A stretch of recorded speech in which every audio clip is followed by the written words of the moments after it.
வாழ்க இவ்வையகம் வளத்துடன் வாழ்க வாழ்க. வாழ்க இம்மாநிலம் ஆழ்ந்துணர்ந்து அமைதியாக. அன்பர்களே, ஏப்ரல் 13 இன்றைக்கு வினைப்பதிவின் கருவி என்பது பற்றி பேசுகிறார் தத்துவஞானி வேதாத்திரி மாமுனி அவர்கள் தன்னுடைய வாழ்க்கை மலரில். பொதுவாக தத்துவஞானி வேதாத்திரி மாமுனி அவர்கள் கூறுவார்கள், நமக்கு யார் துன்பம் செய்தாலும் துன்பம் செய்பவரையும் வாழ்த்த வேண்டும் என்று. அப்படி அவர் கூறும்போது அன்பர்கள் கேட்பார்களாம், அது எப்படி ஐயா, நமக்கு துன்பம் செய்கிறார்கள், அவர்களை எப்படி நான் மனமுவந்து வாழ்த்துவது என்று கேள்வி கேட்பார்களாம்.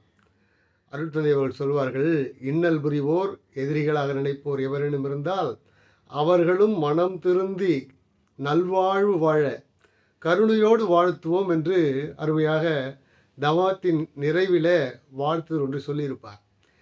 ஏன் என்றால், ஒவ்வொருவரும் செய்கிற செயலுக்கு ஏற்ப அவருடைய வினை வகைக்கு ஏற்ப பதிவுகள் ஏற்பட்டு கொண்டே இருக்கின்றன. அந்த பதிவுகள் தக்க காலத்தில் தக்க நேரத்தில் அது நேர் செய்யப்பட வேண்டும். அந்த வினைப்பதிவு நேர் செய்யப்படுவதற்கான கருவி யாராக இருக்க முடியும் என்றால், அந்த இன்னல் புரிவோர் யாரெல்லாம் உங்களை எதிரிகளாக நினைக்கிறார்களோ அவர்கள்தான். எனவே உங்கள் வினைப்பதிவுகள் கழிவதற்கு உறுதுணையாக இருப்பவர்கள் அவர்கள் என்று நினைத்துக் கொள்ளுங்கள்.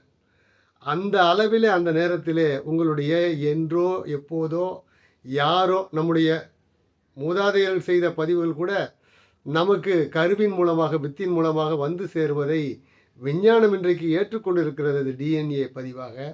எனவே அப்படி வந்து சேருகிற அந்த வினைப்பதிவு தக்க காலத்திலே நேர் செய்யப்பட வேண்டும். அதற்கு இந்த இறைநிலை அல்லது இருப்பு நிலை அல்லது இயற்கை அல்லது கடவுள் தெய்வம் எது வேண்டுமானாலும் பெயர் வைத்துக் கொள்ளுங்கள். அது ஒரு நபரை கொண்டுதான் அது செய்ய முடியும்.